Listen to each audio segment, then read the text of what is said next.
አቶ ጌታቸው ያን ጥያቄ ሲያነሱ እኔ በጣም ነው የገረመኝ። ዋይል ሂ ዋዝ ኢን ፓወር ያንን ማድረግ የሚያስችል ስልጣን ባላቸው ጊዜ አላደረጉትም። ግርም ብሎኛል። አቶ ጌታቸው ረዳ እንደውም ቢኖሩ ጥሩ ነበር። እዛ ከተሾሙበት ጊዜ ጀምሮ ወትውተናል ያለ መታከት። አስተዳዳሪ ናቸው።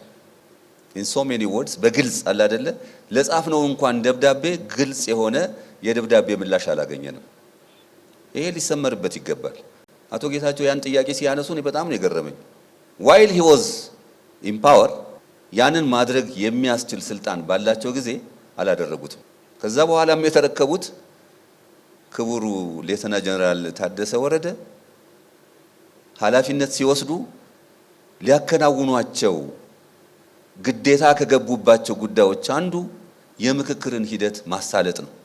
በክልሉ አንቀጽ 7 ላይ ማለት ነው። በዛ ሁሉ ምልልስ ኔጋቲቭም ነገር የለም፣ ፖዚቲቭም ነገር የለም፣ እሽም የለም፣ እምቢም የለም።